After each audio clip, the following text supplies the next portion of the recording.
والصلاة والسلام على رسول الله أما بعد أعوذ بالله السميع العليم من الشيطان الرجيم من همزه ونفخه ونفثه سورہ توبہ کی آیت نمبر 100 دیکھیے، اس کا ترجمہ میں کرتا ہوں۔ اللہ سبحانہ وتعالی نے فرمایا والسابقون الاولون من المہاجرین والانصار، اور مہاجرین اور انصار میں سے سبقت کرنے والے سب سے پہلے لوگ، والذین اتبعوہم بإحسان، اور جو لوگ نیکی کے ساتھ ان کے پیچھے آئے، رضی اللہ عنہم ورضوا عنہ، اللہ تعالیٰ ان سے راضی ہو گیا اور یہ اللہ سے راضی ہو گئی، وأعد لهم جنات، اور اس نے ان کے لیے جنتیں تیار کر رکھی ہیں، تجری تحتها الانہار، جن کے نیچے نہریں بہتی ہیں، خالدین فیہا، ان میں وہ ہمیشہ رہیں گے، ابداً، ہمیشہ ہمیشہ، ذالک الفوز العظیم، یہ بہت ہی بڑی کامیابی ہے۔ یہاں اللہ سبحانہ وتعالیٰ نے ان مسلمانوں کا تذکرہ کیا ہے جو سب سے پہلے لوگ، چاہے وہ لوگ مکے کے وہ لوگ ہیں جنہوں نے نبی کریم صلی اللہ علیہ وسلم پر ایمان لایا، تکلیفیں برداشت کی اور پھر نبی کریم صلی اللہ علیہ وسلم کے ساتھ ہجرت کی، یا وہ لوگ جنہوں نے جو مدینے کے تھے اور انہوں نے نبی کریم صلی اللہ علیہ وسلم پر ایمان لایا اور نبی علیہ السلام کے ساتھیوں کو مرحبا کہا، اپنے گھروں میں، اپنی جائیدادوں میں، اپنے کاروبار میں جگہ دی، ان کو شامل کیا۔ جو مکے سے جانے والے تھے یہ مہاجرین ہیں، اور جو مدینے میں پناہ دینے والے، ان کو مرحبا کہنے والے، ان کے لیے سب کچھ کشادہ کر دینے والے تھے، وہ انصار لوگ تھے۔ مہاجرین نے جو کچھ چھوڑا تھا مکے میں یہ سب اللہ کے لیے چھوڑا تھا، انصار نے جو کچھ کیا تھا یہ سب اللہ کے لیے کیا تھا، اور آج تک اللہ کے لیے نیکی کا سلسلہ جاری ہے، آج تک لوگ نیکیاں کر رہے ہیں۔ اللہ تعالیٰ لوگوں سے قبول کرے جو آج بھی نیکی میں حصہ ڈالتے ہیں۔ لیکن خوبیاں انہیں کی ہیں جنہوں نے پہلے پہل کیا، لیڈر، رہنما اور سبقت وہی لے گئے ہیں جنہوں نے پہلے اس دین کو قبول کیا۔ دیکھیے، جب بھی آپ کو حق کی طرف بلایا جاتا ہے کچھ لوگ فوراً لپک کے حق کی طرف چلے جاتے ہیں، کچھ لوگ یہ انتظار کرتے رہتے ہیں کہ دیکھتے ہیں بنتا کیا ہے۔ اگرچہ جب اہل حق کو اللہ تعالیٰ نے فتح دی اور لوگ اور بھی مسلمان ہوئے، ان کے درجوں میں کمی نہیں ہے، لیکن یہ جنہوں نے پہلے پہل کہا کہ اللہ کے رسول ہم آپ کے ساتھ ہیں، ان کے درجات کو پہنچ بھی نہیں سکتے۔ بات سمجھ میں آئی؟ وہ لوگ جنہوں نے نبی کریم صلی اللہ علیہ وسلم کے ساتھ کافروں سے مارے کھائی تھی، کافروں کے عذاب برداشت کیے تھے، جلتے ہوئے کوئلوں پر ان کو لٹایا جاتا تھا، صحراؤں اور ریگستانوں میں ان کو گھسیٹا جاتا تھا، ان کے سامنے ان کے والدین کو قتل کر دیا جاتا تھا، بعد میں آنے والے لوگوں کے لیے تو یہ کچھ بھی نہیں، انہوں نے دیکھا ہی نہیں کہ ان کے ساتھ کیا ہوا۔ اللہ تعالیٰ کے ہاں یاد رکھیے، اللہ تعالیٰ کے ناموں میں سے ایک نام ہے الشکور۔ شکور کا مطلب ہے قدر کرنے والا، شکر گزاری کرنے والا۔ اللہ تعالیٰ اپنے بندوں کی نیکیوں کی قدر کرتا ہے، وہ بندوں کی نیکیوں کو ضائع نہیں کرتا، کبھی بھی نہیں کرتا۔ آپ نے کسی کے سامنے نیکی کی ہے یا ایسی مخفی حالت میں کی ہے کہ رب کے علاوہ کسی نے نہیں دیکھا، رب کے نزدیک وہ مخفی حالت والی نیکی زیادہ قیمتی ہے، وہ قدر کرتا ہے۔ تو جن لوگوں نے شروع میں جب دنیا مخالفت کر رہی تھی نبی کریم صلی اللہ علیہ وسلم کا ساتھ دیا، وہ لوگ السابقون الاولون ہیں، چاہے وہ مکے کے تھے، چاہے وہ مدینے کے تھے، چاہے وہ مہاجرین میں سے تھے، چاہے وہ انصار میں سے تھے۔ علماء تفسیر نے اس بارے میں اختلاف کیا کہ اصل میں یہ گروہ کہاں تک ہے، کون کون سے لوگ ہیں۔ بعض لوگ کہتے ہیں کہ ان سے مراد بدر کی لڑائی تک جتنے لوگ تھے سابقون الاولون سے مراد وہ ہیں۔ بعض لوگ کہتے ہیں کہ نہیں، خندق کی لڑائی تک جتنے لوگ تھے سابقون الاولون سے مراد وہ ہیں۔ بعض کہتے ہیں کہ صلح حدیبیہ تک جو لوگ تھے وہ سابقون الاولون ہیں، بعض کہتے ہیں فتح مکہ تک جو لوگ تھے وہ سابقون الاولون ہیں۔ لیکن حقیقت میں جس نے جتنی جلدی قبول کیا اس کا اتنا زیادہ حصہ ہے۔ اب بلال حبشی رضی اللہ عنہ اصل میں غلام تھے اور امیہ ابن خلف کی غلامی میں زندگی گزار رہے تھے، لیکن اللہ کی توحید کو قبول کر لیا۔ اب ان کے بعد مکے کے سرداروں نے بھی اسلام قبول کیا، لیکن بلال کے درجے تک نہیں پہنچ سکتے تھے۔ تو آپ کو بھی کبھی کبھی موقع ملتا ہے ایسا کہ دین کے لیے، حق کے لیے آپ کو بلایا جاتا ہے کہ آؤ حق کا ساتھ دو۔ دیکھیے یہ بات طے شدہ ہے کہ حق غالب آ کر رہے گا۔ اللہ تعالیٰ نے یہ دین مغلوب ہونے کے لیے نہیں بھیجا، اور اللہ تعالیٰ لوگوں کو مدد کے لیے خود ہی چن لیتا ہے، بنا لیتا ہے۔ اللہ تعالیٰ اپنے مددگار بنا لیتا ہے۔ ایسا بھی نہیں کہ اللہ سبحانہ تعالیٰ کے پاس فوج نہیں، اللہ کے پاس بڑی فوج ہے۔ لیکن جب آپ کو مجھے آواز آتی ہے کہ آؤ حق کا ساتھ دو، تو اب ہماری صفوں میں سے جو لوگ اٹھ کر حق کے ساتھ پہلے جڑ جاتے ہیں ان کا درجہ بہت آگے ہوتا ہے۔ باقی جو دیکھا دیکھی جا رہے ہیں نا، دیکھا دیکھی، دیکھیے ایک آدمی نبی کریم صلی اللہ علیہ وسلم نے فرمایا کہ آپ نے فرمایا کہ لوگوں اپنا مال اللہ کے راستے میں دو، کوئی نہیں اٹھا۔ آپ نے پھر اعلان کیا اپنا مال اللہ کے راستے میں دو، کوئی نہیں اٹھا۔ آپ نے پھر فرمایا کہ اپنا مال اللہ کے راستے میں دو۔ ایک آدمی اٹھا اور گھر سے لے کے آیا، راوی بیان کرتا ہے کہ اس نے اپنی یہ جھولی جو ہے نا مال سے بھری ہوئی تھی، اور اتنی بھری ہوئی تھی، اتنا مشکل سے اس نے وہ اٹھایا ہوا تھا مال کے لگتا تھا کہ ابھی گر جائے گا، بلکہ گر گیا تھا، اتنا اس نے وزن اٹھایا، اور آ کے رسول اکرم صلی اللہ علیہ وسلم کے سامنے اس نے مال ڈال دیا کہ اللہ کے رسول یہ قبول کیا۔ اب اس کو دیکھنے کے بعد نا بہت سارے لوگ اٹھے اور انہوں نے بھی اپنے گھر سے جو کچھ لا سکتے تھے رسول اکرم صلی اللہ علیہ وسلم کی خدمت میں لا کر پیش کر دیا۔ مال اس نے بھی دیا، مال انہوں نے بھی دیا، لیکن نبی کریم صلی اللہ علیہ وسلم نے اس موقع پر فرمایا من سن فی الاسلام سنتا حسنتا، جس آدمی نے اسلام میں کوئی اچھا طریقہ اس کا آغاز کیا، اچھے طریقے کو شروع کیا، اچھا کام اس نے کوئی شروع کیا، فَلَهُ أَجْرُهُ وَأَجْرُ مَنْ تَبِعَهُ، اس کے لیے اپنا اجر بھی ہے، اپنا تو اس نے مال دیا ہی دیا ہے، لیکن اب اس کے دیکھنے کے بعد جتنے لوگوں نے لا کر اللہ کے رسول کی خدمت میں پیش کیا ان کا سارا اجر ملا کر اس کو دیا جائے گا۔ حالانکہ اس نے وہ تو خرچ ہی نہیں کیا تھا، لیکن اس نے کیا کیا تھا؟ اس نے پہلا قدم اٹھایا تھا۔ تو ہمیشہ وہ لوگ جو پہلے نیکی کرتے ہیں ان کی قیمت زیادہ ہوتی ہے بعد والوں سے، یہ یاد رکھیے۔ اور یہ بھی یاد رکھیے کہ آپ کے دین آپ کا محتاج نہیں ہے، حق آپ کا محتاج نہیں ہے، حق نے غالب آنا ہی آنا ہے، آپ کے ساتھ بھی آئے گا، آپ کے بغیر بھی آئے گا۔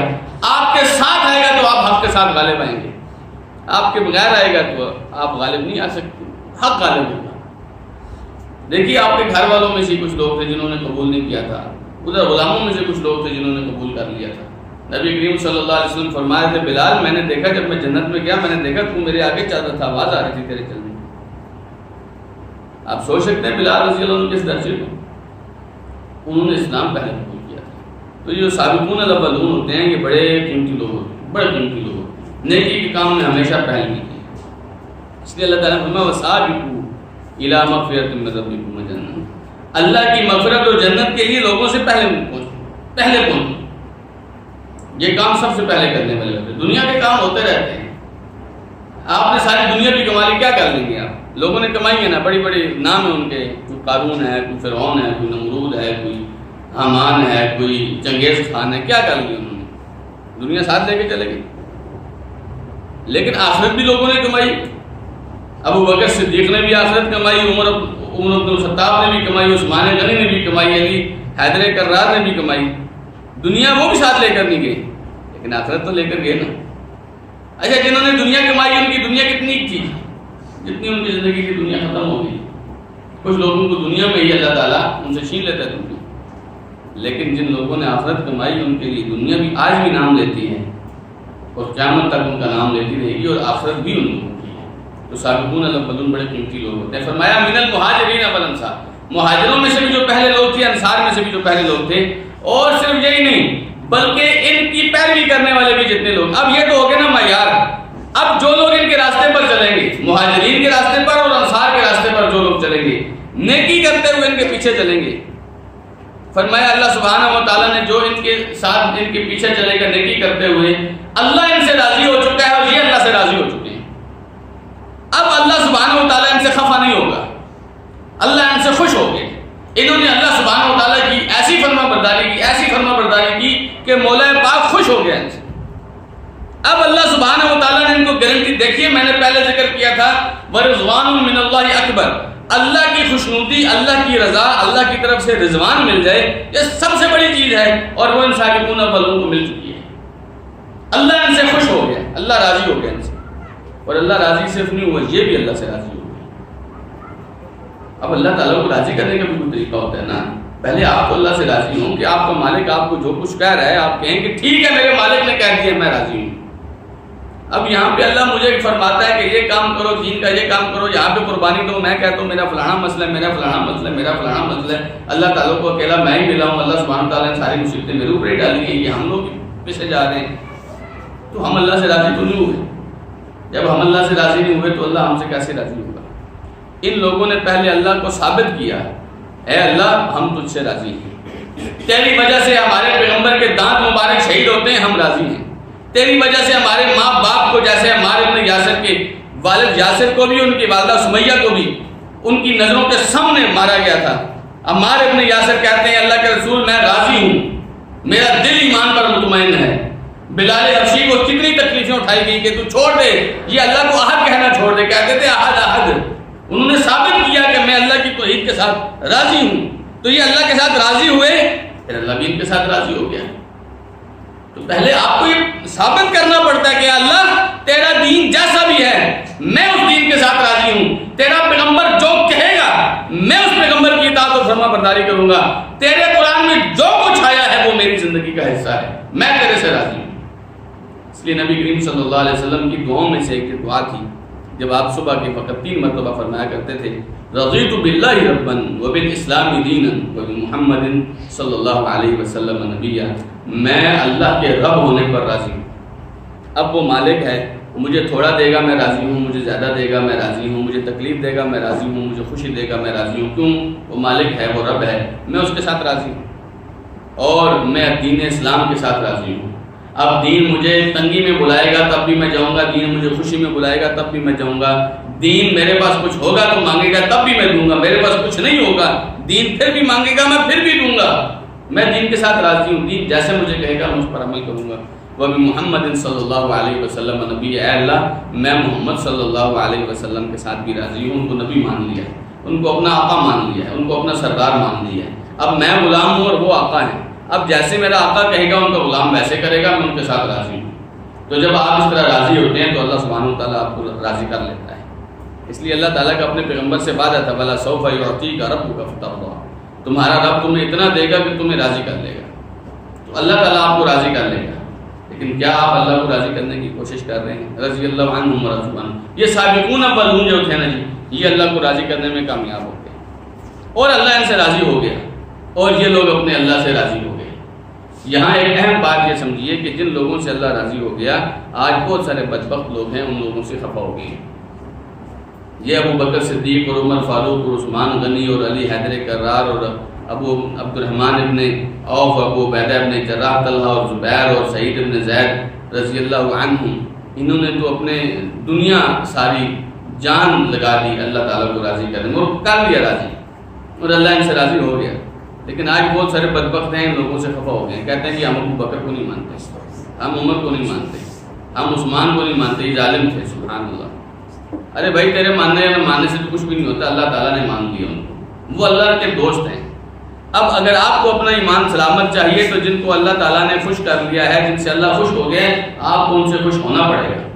اگر آپ ان سے خفا ہوں گے تو مطلب اللہ سبحانہ و تعالیٰ کا ایک حکم ہے، آپ کا دوسرا، آپ کی دوسری رائے ہے، تو اگر آپ اللہ کی مخالفت کریں گے تو اللہ کا مخالف نہ دنیا میں کامیاب ہو سکتا ہے نہ آخرت میں کامیاب ہو سکتا ہے۔ عجیب لوگ ہیں جنہوں نے اپنی جان لگائی، جنہوں نے اپنا جہان لگایا، جنہوں نے اپنا سب کچھ لٹا دیا اللہ کو راضی کرنے میں، اور وہ اللہ کو راضی کر گئے، اور اللہ کہتا ہے رضی اللہ عنہم، اللہ ان سے خوش ہو گیا، اور یہ اللہ ان لوگوں سے خفا ہو گئی۔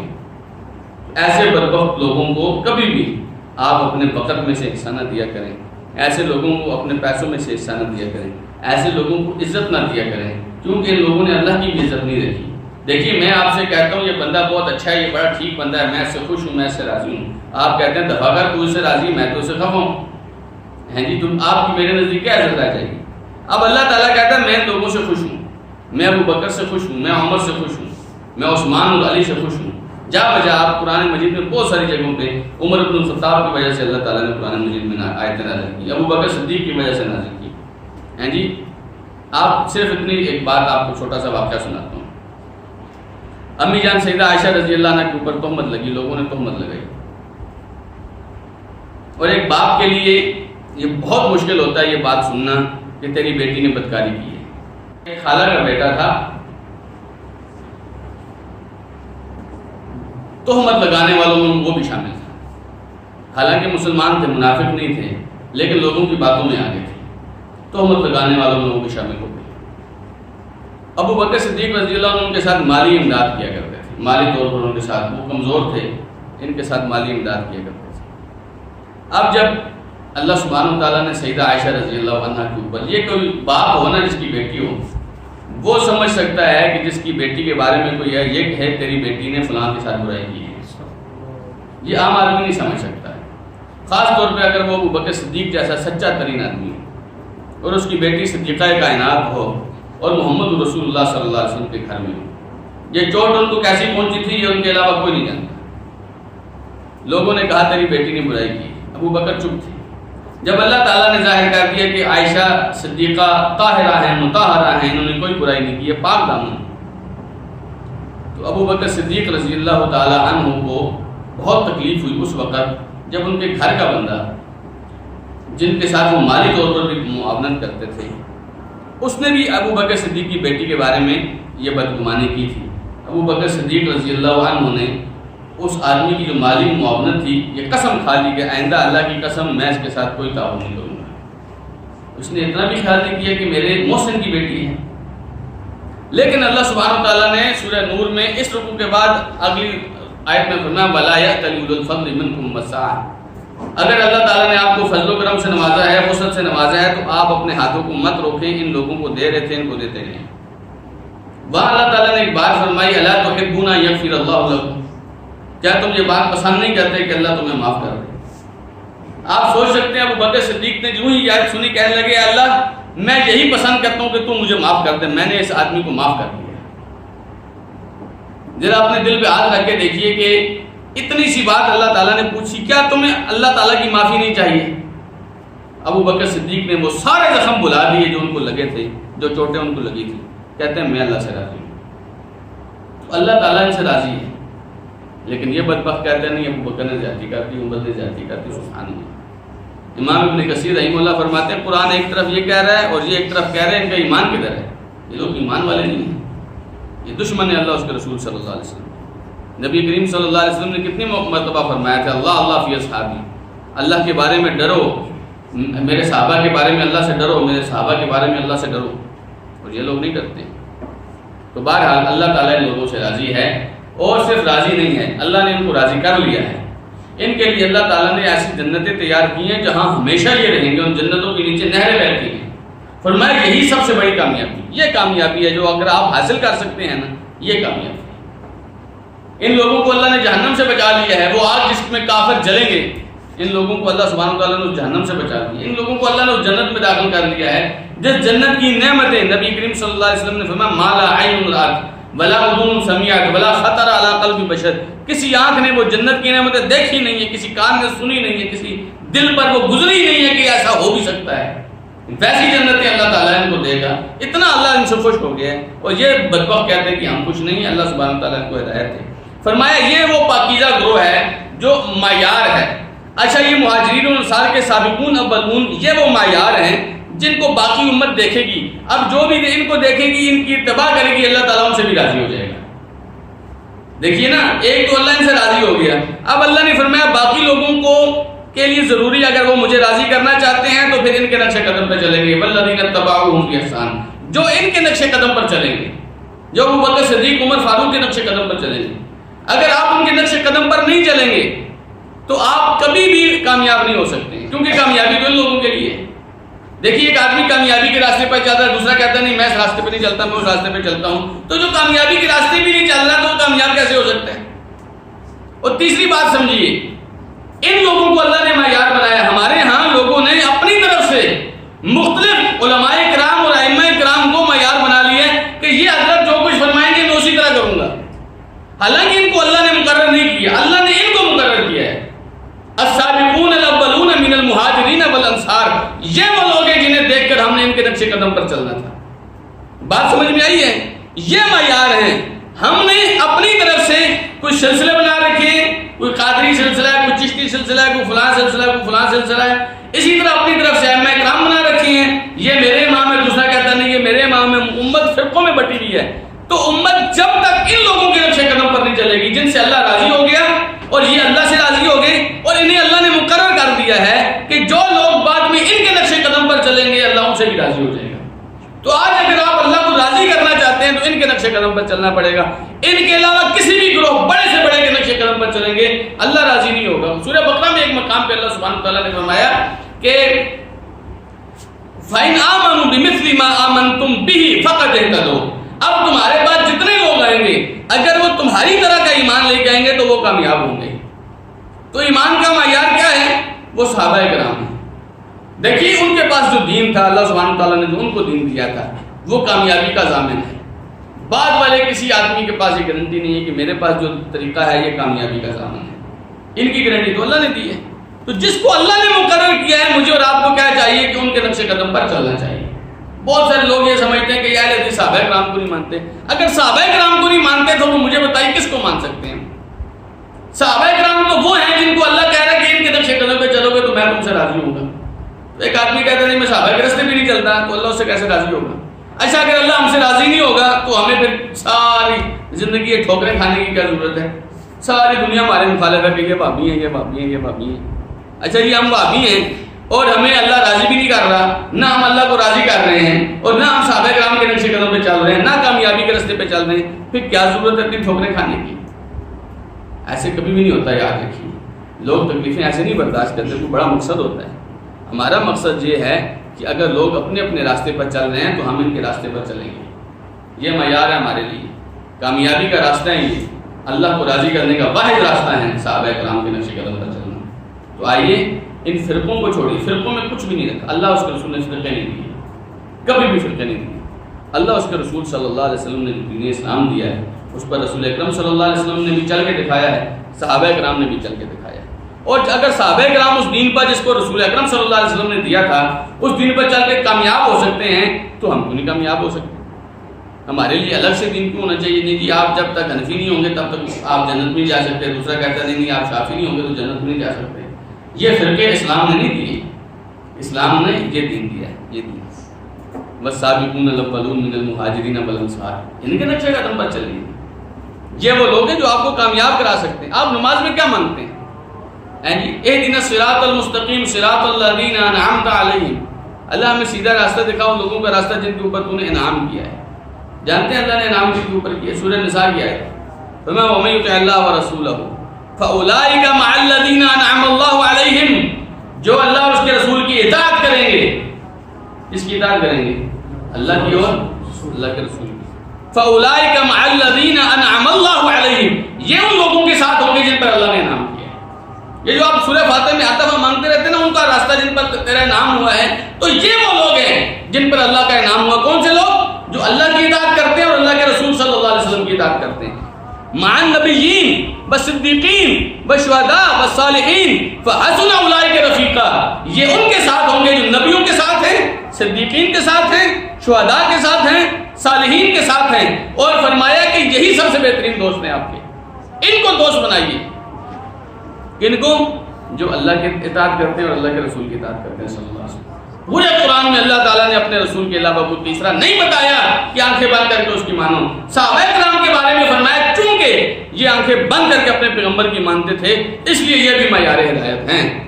اگر صحابہ کرام بھی رسول اکرم صلی اللہ علیہ وسلم کی مخالفت کرتے تو یہ بھی معیار ہدایت نہ ہوتے۔ ان صحابہ کرام کے قبیلے کے لوگوں میں ابو لہب بھی تھا جو رسول اللہ کی مخالفت کرتا تھا۔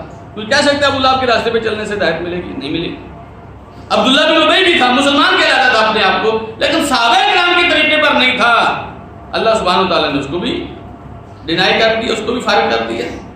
وہ گمراہی کا علم بردار ہو سکتا ہے، وہ خیر کا علم بردار نہیں ہے۔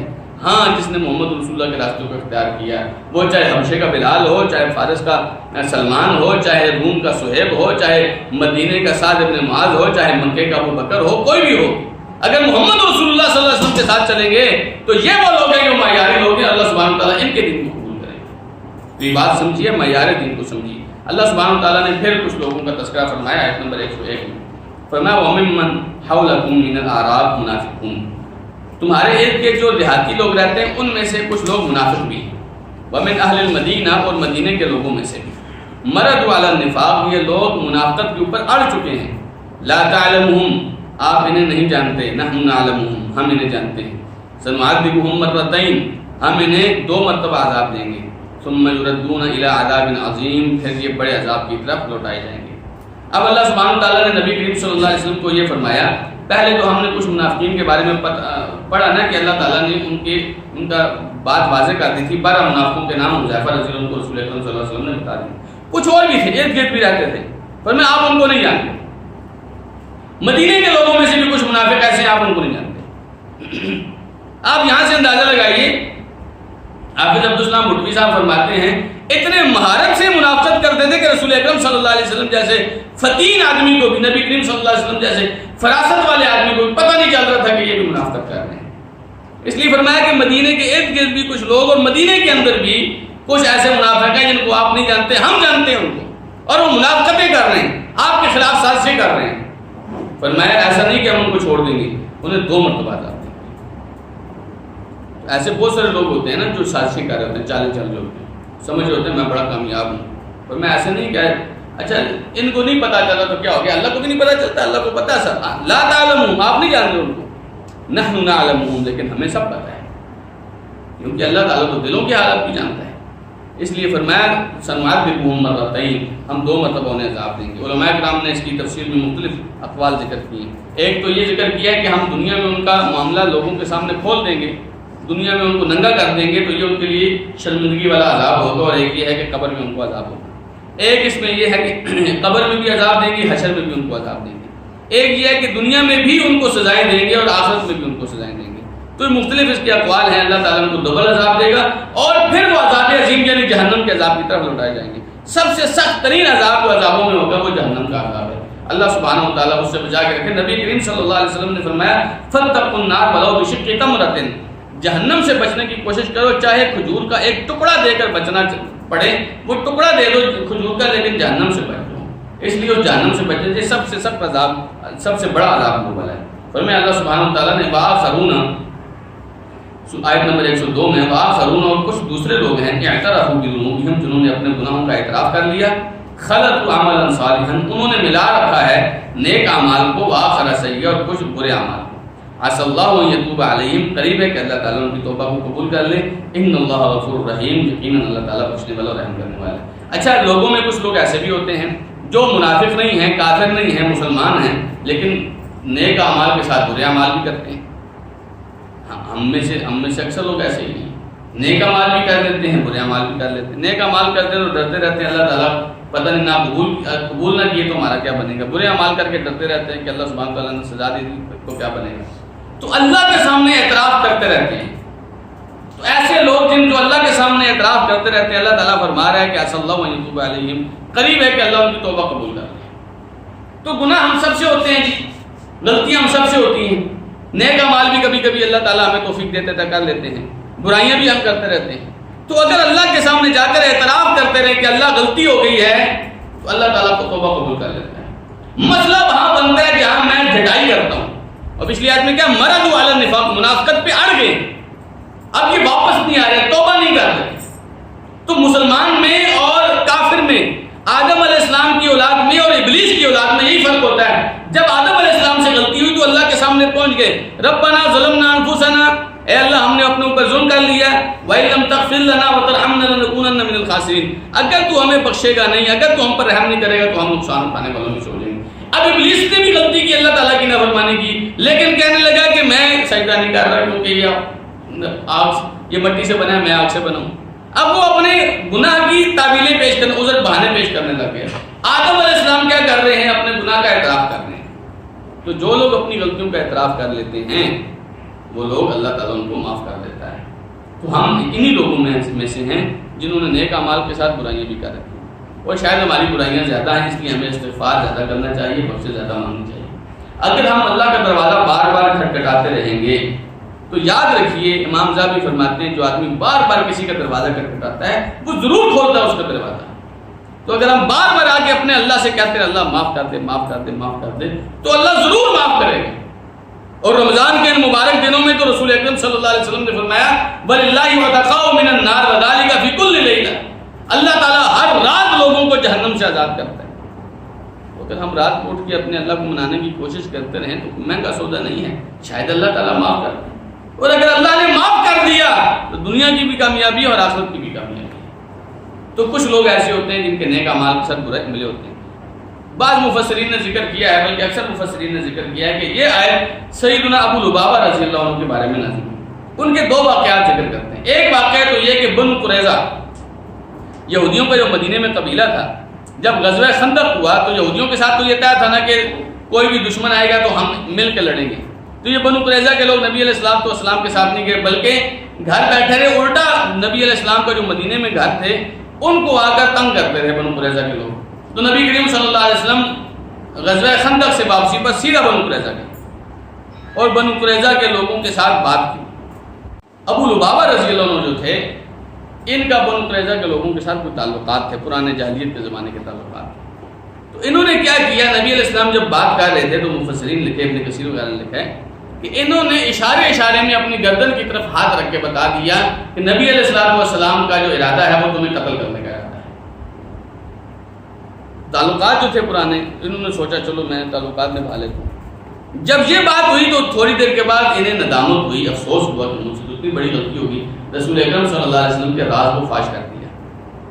تو آئے واپسی پر ہی آئے مدینے میں، مسجد میں آئے اور آ کر اپنے آپ کو مسجد نبوی کے ستون کے ساتھ باندھ لیا کہ نہیں ہم کھولیں گے، خود رسول اکرم صلی اللہ علیہ وسلم آ کے ہمیں کھولیں گے تو ہم کھولیں گے، ہم خود نہیں کھولیں گے. اب اللہ تعالیٰ ہماری توبہ قبول کرے گا تو ہم اس ستون سے الگ ہوں گے. تو نبی علیہ السلام واپس آئے تو آپ نے فرمایا ٹھیک ہے اب اللہ ان کی توبہ قبول کرے گا تو کھولیں گے. تو یہ ان لوگوں کے بارے میں آیت ہے عسى الله ان يتوب عليهم، قریب ہے کہ اللہ تعالیٰ ان کی توبہ قبول کرے. ایک ان کے بارے میں روایت یہ آتی ہے کہ ابو لبابہ رضی اللہ عنہ ان لوگوں میں سے تھے جو جنگ تبوک سے رہ گئے تھے. تو اب جب نبی علیہ السلام واپس آئے اور انہیں اب شرمندگی ہوئی تو انہوں نے اپنے آپ کو ستونوں سے باندھ دیا اور یہ کہا کہ اب اللہ سبحانہ تعالیٰ توبہ قبول کرے گا تو ہم ان سے کھولیں گے. تو اللہ سبحانہ تعالیٰ نے یہ والی آیت نازل کی کہ اللہ تعالیٰ قریب ہے کہ ان کی توبہ قبول کرے اور اللہ تعالیٰ بڑا بخشنے والا اور بڑا رحم کرنے والا ہے. دیکھیے اچھے مسلمان تھے لیکن کہیں غلطی ہوگی تو ایسے لوگوں سے جن سے غلطی ہو جاتی ہے ان کے اوپر فوراً کفر کا فتویٰ نہیں لگانا چاہیے، بلکہ ان لوگوں کو موقع دینا چاہیے یہ توبہ قبول کرے. اللہ تعالیٰ توبہ قبول کرنے والا ہے. میں اور آپ کوئی لوگ نہیں ہیں کہ ہم رکاوٹ بنتے ہیں. دیکھیں بنی اسرائیل کے اندر دو آدمی تھے، بڑے دوست تھے آپس میں. ایک آدمی جو تھا وہ بڑا نیک آدمی تھا، اللہ کی بڑی فرمانبرداری کرتا تھا. دوسرا گناہ گار آدمی تھا. یہ جو نیک تھا نا یہ اس کو روکتا رہتا تھا کہ بھائی نہ یہ گناہ کا کام ہے، نہ کر، نافرمانی کا کام ہے یہ نہ کر، اللہ تعالیٰ اس طرح سزا دیتا ہے نہ کر. وہ نہیں رکتا تھا. تو ایک دن یہ آیا تو اس نے دیکھا کہ بہت بڑا گناہ اس نے کیا تھا. تو کہنے لگا کہ اللہ تعالیٰ کبھی تجھ پر رحم نہیں کرے گا. اللہ سبحانہ تعالیٰ نے دونوں کو موت دی اور دونوں کو کھڑا کیا اپنے پاس. تم میں سے کون ہے جس نے کہا تھا کہ میری رحمت اس پر نہیں ہوگی؟ تو کہنے لگا اللہ میں نے کہا. اللہ سبحانہ تعالیٰ نے فرمایا تو کون ہوتا ہے میری رحمت کو اس سے روکنے والا؟ تو نے میری رحمت کے بارے میں خود سے فیصلہ کیوں کیا؟ تجھ پر میں رحم نہیں کروں گا اور اٹھا کے اس کو جہنم میں پھینکوں. اور دوسرے کو فرمایا میں جس کے اوپر چاہتا ہوں رحمت کرتا ہوں، تجھ پر رحمت کر کے تجھے میں نے بخش دیا. تو کبھی کسی آدمی کے گناہ کو دیکھ کر اس کے اوپر فتویٰ نہ لگے، دل میں سوچے بھی نہیں کہ یہ ایسا ہوگا ویسا ہوگا. کوئی عذر تلاش کرے اس کے لیے اور اس کی اصلاح کرنے کی کوشش کرے. وہ امام ابن باز یا غالباً شیخ عثیمین سے کسی نے پوچھا نا بے نمازی کا کیا حکم ہے، اس کا دل کرتا تھا کہ فرمائیں کہ کافر ہے. کہنے لگے بے نمازی کا حکم یہ ہے کہ اس کو نماز کی طرف لگاؤ، کرنے کا کام یہ ہے.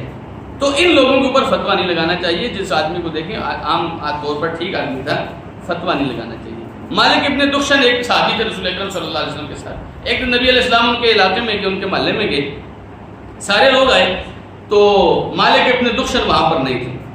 آپ نے فرمایا مالک ابن دخشن کے دن یا دخیشن، ان کے دو طرح کے نام آتے ہیں. تو کچھ لوگ کہنے لگے کہ اللہ کے رسول وہ تو منافق ہے. میں منافق کیسے ہے؟ وہ تو لا الہ الا اللہ پڑھتا ہے. کہنے لگے نہیں، ہم نے دیکھا اس کا دل منافقوں کی طرف مائل ہے. جو مالک ابن دشن کی سائڈ کے آدمی سے کہنے لگے جھوٹ بولتے ہیں اللہ کے رسول، وہ تو اچھا آدمی ہے، نیک آدمی.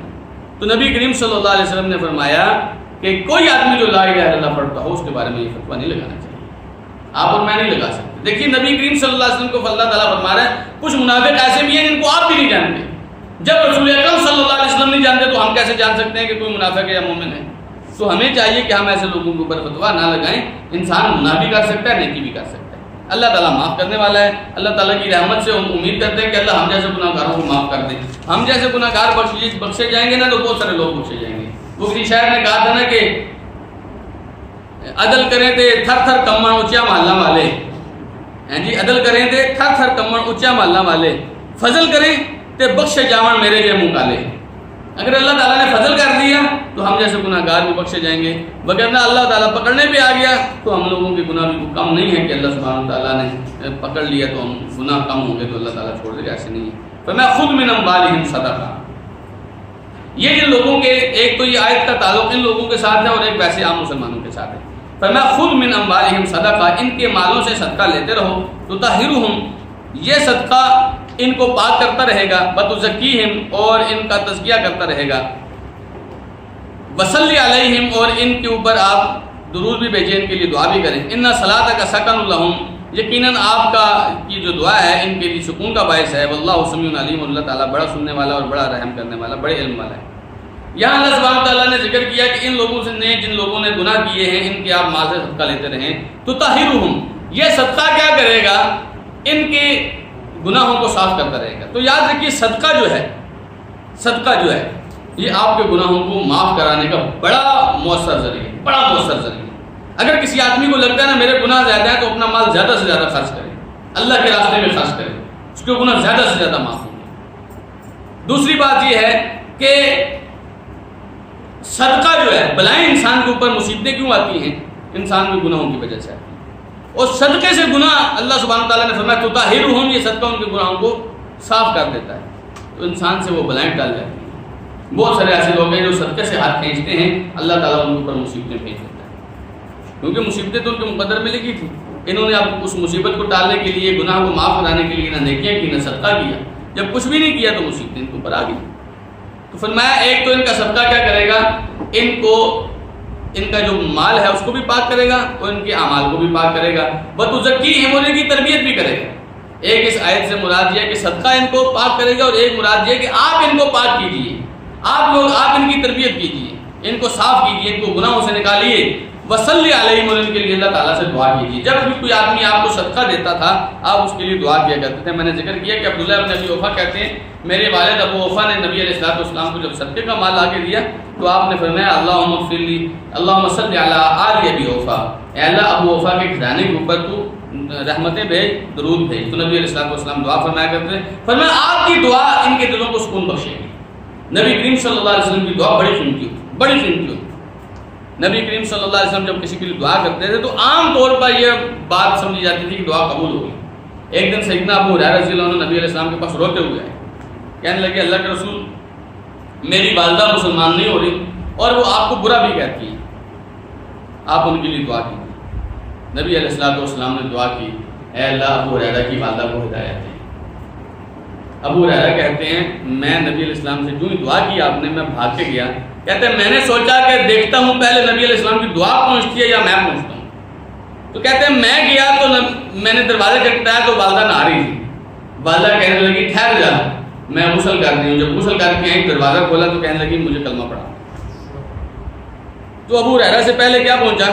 رسول اکرم صلی اللہ علیہ وسلم کی دعا پہنچی. بڑی قیمتی دعائیں ہیں رسول اکرم صلی اللہ علیہ وسلم، اور ہم بھی لے سکتے ہیں. بہت ساری دعائیں ایسی ہیں آپ نے اپنی امت کے لیے کی ہیں. میری امت میں کوئی آدمی یہ کرے گا تو اللہ تعالیٰ اس کے اوپر یہ فرمائے، یہ کرے گا تو یہ فرمائے. آپ نے فرمایا جو آدمی عصر سے پہلے 4 رکعت سنتیں پڑھتا ہے اللہ تعالیٰ اس کے اوپر رحمت فرمائے. جب نبی علیہ السلام دعا کریں گے تو یہ دعائیں قبول ہوں گی. اسی طرح نبی علیہ السلام نے فرمایا نظر اللہ عمران سمع منی حدیثا فحافظہ وبعاہ ثم اداہ کما سمعہ منی. اللہ تعالیٰ اس آدمی کے اوپر، اس آدمی کے چہرے کو تر و تازہ کرے جو مجھ سے میری ایک حدیث سنتا ہے، اس کو یاد کرتا ہے، اس کو آگے پہنچاتا ہے جیسے اس نے مجھ سے سنا تھا. اللہ اس کے چہرے کو تر و تازہ کرے. تو ایسے لوگ بڑے خوش ہوتے ہیں، اللہ تعالیٰ ان کے اوپر بڑی رحمتیں برساتا ہے جو رسول اکرم صلی اللہ علیہ وسلم کی حدیث کی خدمت کرتے ہیں۔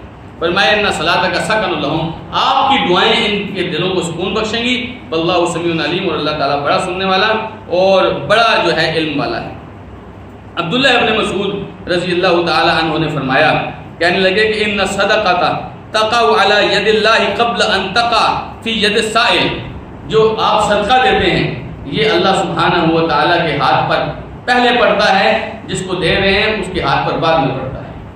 اللہ سبحانہ تعالیٰ نے فرمایا الم یعلم ان اللہ، کیا انہیں اتنا علم نہیں ہے کہ اللہ تعالیٰ هو یقبل التوبۃ عن عبادہ، وہی ہے جو اپنے بندوں کی توبہ قبول کرتا ہے، ویأخذ الصدقات، اور صدقے لیتا ہے، وان اللہ هو التواب الرحیم، اور اللہ تعالیٰ ہی بہت توبہ کو قبول کرنے والا اور بڑا رحم کرنے والا ہے۔ کیا انہیں اتنا نہیں پتا کہ ان کی توبہ کون قبول کرتا ہے؟ ایک اللہ کرتا ہے۔ جب ایک اللہ کرتا ہے تو توبہ کس سے کریں گے؟ ایک اللہ سے کریں گے، اور اسی طرح اللہ سبحانہ و تعالیٰ ان کے صدقوں کو قبول کرتا ہے۔ نبی کریم صلی اللہ علیہ وسلم نے فرمایا جب آدمی صدقہ کرتا ہے اپنے پاک مال میں سے، اور اللہ پاک کے علاوہ کوئی مال قبول نہیں کرتا، فرمایا اللہ تعالیٰ اس کو اپنے دائیں ہاتھ سے قبول کرتا ہے اور اس کی پرورش کرتا رہتا ہے، جیسے تم میں سے کوئی اپنی بکری کے بچے کی پرورش کرتا ہے، اس صدقے کو پال پال کے اللہ تعالیٰ پہاڑ کے برابر کر دیتا ہے۔ وہ ایک کھجور جو آپ نے صدقہ کی تھی لیکن اخلاص کے ساتھ کی تھی، اللہ کی رضا کے لیے کی تھی، حلال مال میں سے کی تھی، اللہ حرام قبول نہیں کرتا، تو اللہ تعالیٰ اس کو دائیں ہاتھ سے لیتا ہے۔ آپ نے کسی مسکین کو دیا، مسکین کے ہاتھ پہ رکھنے سے پہلے عبداللہ بن مسعود کہتے ہیں آپ کا صدقہ اللہ کے ہاتھ میں پڑا۔ اس لیے امام ابن قیم رحمہ اللہ سے منسوب ہے، وہ فرماتے ہیں کہ اگر آدمی کو پتہ چل جائے کہ میرا صدقہ اللہ کے ہاتھ میں پہلے گیا ہے تو دینے کا اتنا مزہ آتا ہے، لینے کا بھی اتنا مزہ نہیں آتا۔ دیکھیے مال دیتے ہوئے انسان کو تھوڑا سا دل میں تکلیف ہوتی ہے، لیکن اگر پتہ چل جائے نا کہ اللہ کو دے رہا ہوں تو پھر دینے کا مزہ جو آتا ہے وہ لینے کا بھی نہیں آتا۔ تو یہ اللہ سبحانہ وتعالیٰ فرمایا وَيَأْخُذُ الصَّدَقَاتِ، اللہ تعالیٰ صدقوں کو قبول کرتا ہے۔ تو آپ کو مجھے اس آیت سے یاد رکھنا چاہیے، صدقہ اللہ تعالیٰ کی رضا کے لیے دینا چاہیے، اور ہمیشہ صدقہ دے کے اپنے اللہ سے دعا کریں۔ اللہ صدقے کو بہت پسند کرتا ہے اور آپ کی مصیبتوں کو ٹالتا ہے، آپ کے گناہوں کو معاف کرتا ہے۔ جب آپ کے گناہ معاف ہوں گے تو اللہ سبحانہ تعالیٰ آپ کو عطائیں بھی کرتا ہے۔ ہمیشہ صدقے کی روٹین بنائیے۔ صدقے کی نبی علیہ الصلوۃ والسلام نے فرمایا جب بھی صبح ہوتی ہے دو فرشتے آسمان سے اترتے ہیں، ایک دعا کرتے ہیں اللہم آتی منفقا خلفا، اے اللہ جو تیرے راستے میں خرچ کر رہا ہے نا اس کو اور دے، وآتی ممسکا تلفا، اور اے اللہ جو روک رہا ہے نا اس کا مال ختم کر دے۔ نبی کریم صلی اللہ علیہ وسلم نے فرمایا، صحیح بخاری کے حدیث اللہ تعالیٰ فرماتا ہے انفق یا ابن آدم انفق علی، اے آدم کے بیٹے تو خرچ کر، میں تجھ پر خرچ کروں گا۔ آپ اگر اللہ کے راستے میں دیں گے تو ایسے نہیں کہ اللہ بخیل ہے آپ سے لے لے کر دے گا، نہیں، اللہ آپ پر خرچ کرے گا، اور آپ اپنے حساب سے خرچ کریں گے، جتنا آپ کے پاس اتنا خرچ کریں گے، اللہ اپنے خزانوں کے مطابق آپ پر خرچ کرے گا۔ تو فرق ہے دونوں کے اندر۔ فرمایا اللہ تعالیٰ صدقے لیتا ہے اور اللہ تعالیٰ بڑا توبہ قبول کرنے اور بڑا رحم کرنے والا ہے۔ وَقُلِ اعْمَلُوا، اور تم کہو کہ عمل کرو، فَسَيَرَى اللَّهُ عَمَلَكُمْ، ان قریب اللہ تعالیٰ تمہارے اعمال دیکھے گا، وَرَسُولُ، اس کا رسول بھی، وَالْمُؤْمِنُونَ، اہل ایمان بھی، وَسَتُرَدُّونَ إِلَىٰ عَالِمِ الْغَيْبِ وَالشَّهَادَةِ، اور ان قریب تمہیں غیب کے اور شہادت کے جاننے والے کی طرف لوٹائی جاؤ گے، فَيُنَبِّئُكُم بِمَا كُنتُمْ تَعْمَلُونَ، تو وہ تمہیں بتائے گا تم کیا کیا اعمال کرتے رہے ہو۔ یعنی آپ جو عمل کر رہے ہیں اس کے اندر آگے بڑھیے، نیکی کا کر رہے ہیں تو نیکی کے اندر آگے بڑھیے، ان قریب اللہ، اس کے رسول اور اہل ایمان آپ کے اعمال کو دیکھ لیں گے، آپ کے اعمال کیسے تھے، اچھے تھے یا برے تھے، سب ان کے سامنے بھی آ جائے گا۔ اور ایک دن ایسا آئے گا جب یہ تو لوگ سامنے سامنے کے اعمال دیکھ سکتے ہیں نا، ایک دن ایسا آئے گا کہ جب وہ غیب کے اعمال جاننے والے کے پاس تم جاؤ گے تو وہ تمہیں بتائے گا کہ تم چھپ چھپ کے کیا کرتے رہے تھے، وہ سب جانتا ہے، تو وہ تمہیں بتائے گا۔ وَحُصِّلَ مَا فِي الصُّدُورِ، قیامت کے دن وہ جو سینوں میں باتیں ہوں گی نا وہ سب باہر آ جائیں گی، اللہ سبحانہ و تعالیٰ سب جانتا ہے۔ الم یعلم بأن اللہ یرا، اس کو اتنا بھی پتہ نہیں کہ اللہ تعالیٰ اس کو دیکھ رہا ہے۔ تو یاد رکھیے آپ جب بھی عمل کرتے ہیں کیجئے، کوئی بھی عمل کیجئے، اتنا ذہن میں رکھیے کہ وہ عالم الغیب والشہادہ دیکھ رہا ہے، اور اس کے سامنے پیش ہوں گے تو وہ بتائے گا تو نے یہ کرتوت کیے ہیں۔ اس لیے ہمیشہ وہ کام کیجئے جو کل اللہ کے سامنے پیش ہو کر شرمندگی آپ کو اور مجھے نہ دلائے، ہمیشہ ایسے کام کیجئے، اللہ تعالیٰ تمہیں بتائے گا جو تم عمل کرتے رہے ہو۔ آیت نمبر 106 میں فرمایا وَآخَرُونَ مُرْجَوْنَ لِأَمْرِ اللَّهِ، کچھ اور لوگ ہیں جو اللہ کے حکم کا انتظار کر رہے ہیں، اما یعذبہم، یا تو اللہ ان کو عذاب دے گا، و اما یتوب علیہم، یا اللہ تعالیٰ ان کی توبہ قبول کرے گا، واللہ علیم حکیم، اللہ تعالیٰ بڑے علم والا بڑی حکمت والا ہے. یعنی اللہ سبحانہ و تعالیٰ نے اگر ان کی توبہ قبول کر لی تو اللہ کے علم کے مطابق یہ ایسے ہی ہوں گے کہ ان کی توبہ قبول ہونی چاہیے. اللہ تعالیٰ کی حکمت ہے، جیسی اللہ تعالیٰ چاہتا. اللہ تعالیٰ نے ان کو عذاب دیا، پھر بھی اللہ کے علم کے مطابق یہ اللہ حکمت کے مطابق عذاب دے گا. ٹھیک ہے. تو کچھ ایسے لوگ ہیں جنہیں ابھی بھی پتہ نہیں ہے کہ ہمارا کیا بنے. یہ تو وہ لوگ تھے نا جن کے بارے میں فرما دیا کہ اللہ ان کی توبہ کو قبول کرے گا. ایک گروہ وہ تھا جو غزوہ تبوک سے رہ گیا تھا، وہ کعب ابن مالک رضی اللہ عنہ کے 3 لوگ تھے. کعب ابن مالک، حلال ابن امیہ اور مرارہ ابن ربیعہ. یہ 3 لوگ مسلمان تھے، مومن تھے، لیکن سستی کی وجہ سے جنگ سے پیچھے رہ گئے تھے. ان کا تذکرہ اللہ تعالیٰ نے الگ سے بھی کیا ہے. یہاں صرف اتنا اشارہ کیا ہے کہ یہ ابھی انتظار میں ہے کہ اللہ تعالیٰ ان کے ساتھ کیا کرتا ہے، ان کو عذاب دیتا ہے یا ان کی توبہ کو قبول کرتا ہے. جو بھی اللہ کرے گا، اللہ علم والا اور اللہ تعالیٰ حکمت والا ہے. پھر اللہ سبحانہ و تعالیٰ نے منافقوں کے ایک اور کرتوت کی طرف اشارہ کیا. فرمایا بلذین اتخذوا مسجدا، اور وہ لوگ بھی ہیں جنہوں نے مسجد بنائی ضرارا، نقصان پہنچانے کے لیے، وکفرا، اور کفر کرنے کے لیے، وتفریقا بین المؤمنین، اور اہل ایمان میں فساد اور تفریق ڈالنے کے لیے، وارصادا، اور مورچہ بنانے کے لیے، لمن حارب اللہ ورسولہ من قبل، اس کے لیے جس نے اس سے پہلے اللہ اس کے رسول صلی اللہ علیہ وسلم سے جنگ کر رکھی ہے. ولا یحلفن، اور وہ ضرور قسمیں کھائیں گے، ان اردنا الا الحسنى، ہماری نیت تو نیکی کی تھی، واللہ یشہد انہم لکاذبون، اللہ گواہی دیتا ہے کہ یہ لوگ جھوٹے ہیں. یہ مسجد زرار کا تذکرہ ہے اس کے اندر.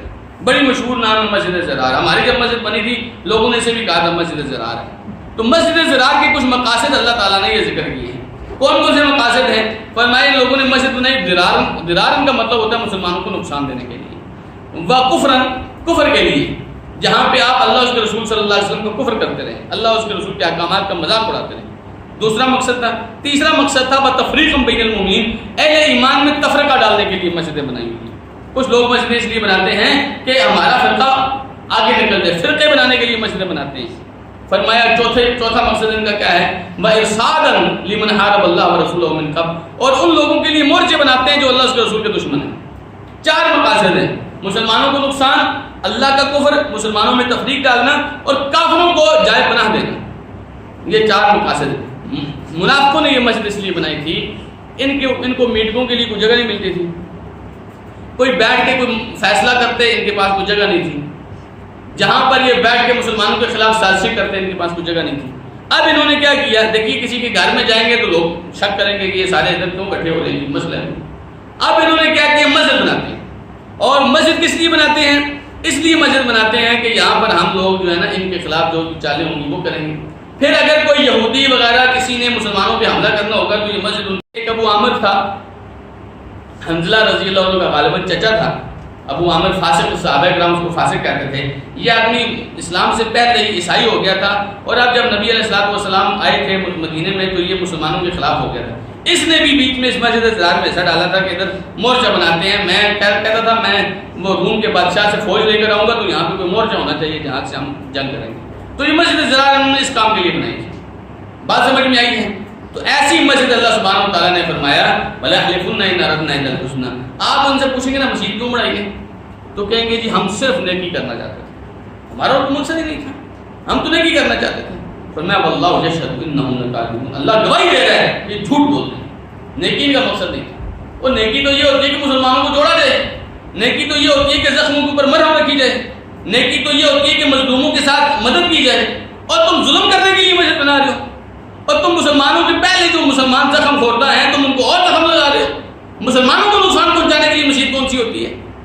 اس لیے فرمایا کہ یہ اللہ گواہی دے رہا ہے کہ یہ جھوٹ بولے. نیکی ان کا مقصد نہیں ہے، ان کا مقصد تو مسلمانوں کے خلاف سازشیں کرنا ہے، ان کا مقصد تو مسلمانوں کی صفوں میں دراڑیں ڈالنا ہے، ان کا مقصد تو رسول اکرم صلی اللہ علیہ وسلم سے مسلمانوں کو دور کرنا ہے، مسلمانوں کے دلوں میں شکوک اور شبہات پیدا کرنا ہے. دیکھیے آج کل آپ بڑی آسانی سے دیکھ سکتے ہیں. میں ایک چھوٹی سی مثال دیتا ہوں.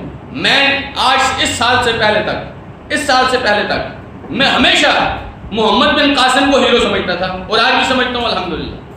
اور محمد بن قاسم نے تو بڑی خدمت کی ہے اسلام کے، ہندوستان میں ان کی وجہ سے اللہ تعالیٰ نے اسلام کو لایا. لیکن میں سندھ کے دورے پہ گیا پچھلے دنوں میں، وہاں ایک بڑا معتبر آدمی مجھے ملا اور مجھ سے پوچھ رہا تھا محمد بن قاسم یہ ہیرو تھا کہ دشمن تھا؟ سبحان اللہ، یہ کیسا سوال ہے. پھر اس سال بہت سارے لوگوں نے راجہ داہر کو جس کے خلاف محمد بن قاسم رحمہ اللہ نے جنگ کی تھی اس کو ہیرو بنا کے پیش کر رہے ہیں. صرف کس وجہ سے کہ میڈیا کے ذریعے شکوک و شبہات پھیلا رہے ہیں مسلمانوں کے دل میں. اب محمد بن قاسم متنازع شخصیت ہو گئی ہے, اب وہ ہیرو نہیں رہا. اب لوگ تحقیقیں کر رہے ہیں کہ یہ کیسا آدمی تھا, اور تحقیقوں میں جس آدمی کے ہاتھ جو چڑھ گیا, کسی آدمی کے ہاتھ راجہ دائر والے لوگ چڑھ گئے تو وہ کہے گا جی یہ تو دشمن تھا, کسی کے ہاتھ مسلمانوں والے لوگ چڑھ گئے وہ کہے گا یہ دوست تھا. لیکن تحقیقیں شروع ہو گئی ہیں. آج سے پہلے, اس سال سے پہلے میں آپ کو بتاؤں, میں سوچ بھی نہیں سکتا تھا کوئی آدمی محمد بن قاسم کے خلاف ہاتھ اٹھائے گا, انگلی اٹھائے گا. خاص طور پہ سندھ کے لوگ جن کے اندر اسلام لائے ہی محمد بن قاسم نے, لیکن کیا ہے شکوک و شبہات پھیلا دی. تو یہ لوگ بھی اس مورچے کو بنا کر کیا کرتے تھے, مسلمانوں کے دلوں میں شکوک و شبہات ڈالتے تھے. وہ جو لوگ نئے نئے مسلمان ہوتے تھے نا, وہ پھر کمزور پڑ جاتے. اچھا یہ بھی ہو سکتا ہے, شاید ہم غلطی نہ ہو, شاید رسول اکرم صلی اللہ علیہ وسلم غلطی نہ ہو. اس طرح یہ مسلمانوں کے دلوں میں کیا کرتے تھے, شکوک و شبہات ڈالتے تھے. اللہ سبحانہ تعالیٰ نے فرمایا یہ نیکی نہیں کرنا چاہتے, یہ اللہ تعالیٰ گواہی دیتا ہے جھوٹ بول رہے ہیں, یہ اصل میں مسلمانوں کو نقصان پہنچانا چاہتے ہیں. اس لیے ایسی مسجد کا حکم کیا ہے, ایسی مسجد جو فرقہ واریت کی بنیاد پر بنی ہو, ایسی مسجد جس میں مسلمانوں کو تکلیف دینے کے لیے کام کیا جا رہا ہو, ایسی مسجد جو صرف اور صرف کافروں کے خیمے کے طور پر, مورچہ گاہ کے طور پر استعمال ہوتی ہو, اس کا حکم کیا اللہ تعالیٰ نے آیت نمبر 108 میں فرمایا لا تقم فیہ ابدا, آپ کبھی بھی اس مسجد میں کھڑے نہ ہوں. لمسجد اسست علی التقوی, وہ مسجد جو یقیناً تقوی کی بنیاد پر بنی ہے, من اول یوم, پہلے دن سے, احق ان تقوم فیہ, زیادہ حق رکھتی ہے کہ آپ وہاں کھڑے ہوں. فی رجال, اس مسجد میں ایسے لوگ ہیں یحبون ان یتطہروا, جو یہ پسند کرتے ہیں کہ وہ پاکی حاصل کریں. واللہ یحب المطہرین, اور اللہ تعالیٰ بہت زیادہ پاک رہنے والوں سے محبت کرتا ہے. اس مسجد میں آپ نے کھڑے نہیں ہونا. اس سے علماء کرام نے کھڑے ہونے سے دو مراد لی, ایک تو یہ کہ نماز کے لیے کھڑے نہیں ہونا, نماز نہیں پڑھنی ایسے میں. دوسرا معنی یہ کیا کہ آپ ویسے جا کے کھڑے بھی نہیں ہو سکتے ادھر, آپ نے جانا ہی نہیں. جب نبی علیہ السلام غزوہ تبوک کی طرف جا رہے تھے نا, تو یہ لوگ آئے نبی علیہ السلام کے پاس, کہنے لگے جی آپ ہماری مسجد کا افتتاح کرتے ہیں, ہم نے ایک مسجد بنائی ہے. اچھا یہ کیوں بنائی ہے؟ کہتے تھے یہ مسجد اس لیے بنائی ہے کہ اب ہم مسجد نبی میں اتنے دور جا نہیں سکتے تھے, مسجد قباء کے قریب تھی یہ مسجد, اب ہم اتنے دور جا نہیں سکتے, کبھی بارش ہوتی ہے, کیچڑ ہوتا ہے, تو ہم نے سوچا ادھر ہی مسجد بناتے ہیں, آپ اس کا افتتاح کرتے ہیں. آپ نے فرمایا کہ میں تو اس وقت کہیں جا رہا ہوں, تبوک کے لیے آپ جا رہے تھے. واپس اللہ تعالیٰ نے چاہا میں آیا تو میں آپ کی مسجد میں. جب واپس آپ آئے اور اس مسجد کے قریب آپ پہنچے تو اللہ تعالیٰ نے جبریل کو بھیج کے یہ آیت نازل فرمائی لا تقم فیہ ابدا, آپ نے اس مسجد میں جانا کیا, کھڑے بھی نہیں ہونا وہاں. نماز پڑھنا تو بڑی دور کی بات ہے, کھڑے بھی نہیں ہونا آپ نے وہاں. ہم سے لوگ پوچھتے ہیں نا جی اس مسجد میں آپ کیوں نہیں جاتے, اس مسجد میں کیوں نہیں جاتے ہیں جی. اول تو یاد رکھیں, اگر مسجدیں اللہ کے لیے بنائی ہیں تو مسجد کسی کی مسجد نہیں ہوتی, فلاں کی مسجد فلاں, یہ کسی کی جاگیر نہیں ہوتی, مسجدیں اللہ کی ہوتی. لیکن اگر وہ مسجدیں مسلمانوں کو نقصان پہنچا رہی ہیں تو آپ کا وہاں جانا ہے, وہاں جا کے جمعہ پڑھنا مناسب نہیں. کیا مطلب ہوگا اس کا؟ اگر وہاں 10 لوگ مل کر یہ طے کر رہے ہیں کہ فلاں مسجد کو نقصان پہنچانا ہے, فلاں اہل ایمان کو نقصان پہنچانا ہے, اور 11ویں آپ ہوئے, تو مجھے بتائیں آپ کس میں شامل ہوں گے؟ اللہ سبحانہ تعالیٰ نے فرمایا لا تقم فیہ ابدا, کبھی بھی اس مسجد میں جا کے آپ نے کھڑے نہیں ہونا. ہاں, اس کی بجائے وہ مسجد جس مسجد کو پہلے دن سے اس لیے بنایا گیا کہ یہاں اللہ کی عبادت ہوگی, پہلے دن سے اس لیے بنایا گیا کہ یہاں اللہ کی توحید کا چرچا ہو, پہلے دن سے اس لیے بنایا گیا لوگوں کو اللہ اس کے رسول کی طرف لایا جائے گا, پہلے دن سے تقوی کی بنیاد پر بنایا گیا ہے. وہ زیادہ حق رکھتی ہے کہ آپ وہاں جائیں نا, وہ مسجدیں آباد کریں جو زیادہ حق رکھتی ہیں, جو تقوی کی بنیاد. اس لیے یہاں پہ میں آپ کو بتاؤں, بہت سارے لوگ یہ سمجھتے ہیں قریب کی مسجد کا زیادہ حق ہوتا ہے. زیادہ حق قریب کی مسجد کا نہیں ہوتا, زیادہ حق اس مسجد کا ہوتا ہے جس کی بنیاد تقوی پر ہوتی ہے, جس کے اندر جو کام ہوتا ہے, جس کے اندر دعوت ہوتی ہے وہ تقوی کی دعوت ہوتی ہے, اللہ سے ڈرنے کی دعوت ہوتی ہے, اللہ کی دوستی کی دعوت ہوتی ہے, مسلمانوں کے اتحاد کی دعوت ہوتی ہے. وہ مسجد وہ اصل مسجد ہے جس کا حق ہوتا ہے کہ آپ اس کو آباد کریں. اس آیت سے یہی بات ثابت ہوتی ہے. لمسجد اسست علی التقوی من اول یوم احق ان تقوم فیہ, وہ مسجد جو پہلے دن سے اس کی بنیاد اس مقصد کے لیے ڈالی گئی تھی, یہاں اللہ کو راضی کرنے کی کوشش کی جائے گی, زیادہ حق رکھتی ہے کہ آپ وہاں جائیں, وہاں جا کے کھڑے ہوں. کیوں؟ وہاں ایسے لوگ ہیں جن کو پاکی حاصل کرنا بڑا پسند ہے, اور اللہ سبحانہ تعالیٰ تو پاک لوگوں کو پسند کرتا ہے. اب نبی کریم صلی اللہ علیہ وسلم, یہ جو مسجد جس کا تذکرہ اللہ تعالیٰ نے کیا, یہ مسجد قباء ہے. زیادہ روایات کے مطابق مسجد قباء ہے.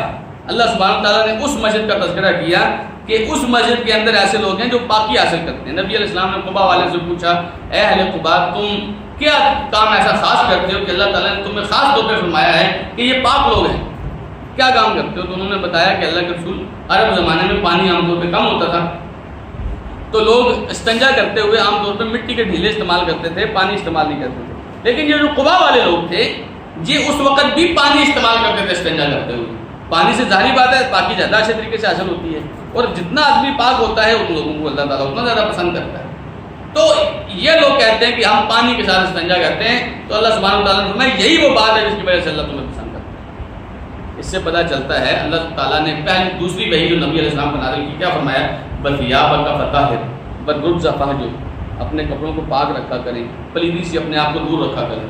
تو یہ لوگ پانی استعمال کر کے زیادہ اچھے طریقے سے صفائی کرتے تھے، اللہ تعالیٰ ان کو زیادہ پسند کرتا ہے. تو اس مسجد میں ایک اور روایت میں آتا ہے نبی علیہ السلام نے فرمایا یہ جس مسجد کی بنیاد تقوی پر رکھی گئی یہ میری مسجد مسجد نبی ہے. ظاہری بات ہے قبا مسجد بھی رسول اکرم صلی اللہ علیہ وسلم نے اس کی بنیاد رکھی، وہ بھی تقوی کی بنیاد پر رکھی، مسجد نبی کی بنیاد بھی تقوی پر رکھی. تو ایسی ساری مسجدیں ہیں جن کی بنیاد تقوی پر ہوتی ہے، خالص اللہ کی توحید اور محمد رسول اللہ کی غلامی کے لیے ہوتی ہے، وہ مسجد حق رکھتی ہیں، ان کو آباد کیا جائے. آگے اللہ سبحانہ تعالیٰ نے آیت نمبر 109 میں فرمایا افمن اسس بنیانہ علی تقوی من اللہ ورضوان، کیا جس آدمی نے اپنی مسجد کی بنیاد اللہ کے تقوی پر رکھی اور اللہ کو راضی کرنے کے لیے رکھی، خیر زیادہ بہتر ہے، ام من اسس بنیانہ علی شفا جرف نہار، یا وہ آدمی زیادہ بہتر ہے جس نے مسجد کی بنیاد اس لیے رکھی، جس نے مسجد کی بنیاد ایک کھوکھلے تودے کے اوپر رکھی، فنہار به فی نار جہنم، وہ تودا اس کو جہنم کے اندر پھینک کے چلا گیا. واللہ لا یہدی القوم الظالمین، اور اللہ تعالیٰ ظالم قوم کو ہدایت نہیں دیتا. اب آپ کے سامنے دونوں باتیں ہیں، ایک وہ مسجد ہے جس کی بنیاد تقوی پر رکھی گئی، جس کا مقصد یہ تھا کہ اللہ کو راضی کیا جائے. کیا خیال ہے وہ مسجد بہتر ہے یا دوسری مسجد جو اس بنیاد پر رکھی گئی، کھوکھلی بنیادوں پر رکھی گئی کہ ہم ان کے خلاف سازشیں کریں گے، یہ ہماری بات نہیں مانتے تو ہم ان کی بات کو مانیں، ہم ان کے الگ مسجد بنا لیں گے، ٹھیک ہے. تو اس مقصد کے لیے ایک مسجد رکھی گئی. فرمایا یہ جس طرح کھوکھلے تودے پر رکھی گئی، مٹی کا ایک کھوکھلا پہاڑ ہو نا جس کے اندر خالی جگہ ہو، کھوکھلی ہو، تو جو ہی وہ آپ اس کے اوپر وزن ڈالیں گے وہ گر جائے گا. اللہ تعالیٰ نے فرمایا وہ گر کے جہنم میں ان کو لے جائے گا. تو ایسی مسجدوں میں آپ نے نہیں جانا جن کی بنیاد تقوی کے علاوہ کسی اور بنیاد پر رکھی گئی ہو، جس کا مقصد اللہ کو راضی کرنا نہ ہو، بلکہ اس کی بجائے ایسی مسجدوں کو آباد کرنا چاہیے جن کے اندر اللہ کی رضا مقصود ہو. واللہ لا یہدی القوم الظالمین. فرمایا اللہ سبحانہ تعالیٰ نے اللہ تعالیٰ ایسے ظالم لوگوں کو ہدایت نہیں دیتا. اللہ سبحانہ تعالیٰ سے دعا ہے جو کچھ کہا ہے جو کچھ سنا اس پر عمل کرنے کی توفیق عطا فرمائے. کسی بھائی کا کوئی سوال ہے تو ضرور کیا کریں. یہ سوال انشاءاللہ بہت ساری ایسی باتیں جو میں بیان نہیں کر پاتا وہ واضح کرنے کے لیے اچھے ہوتے ہیں. اللہ تعالیٰ آپ کو برکت دے.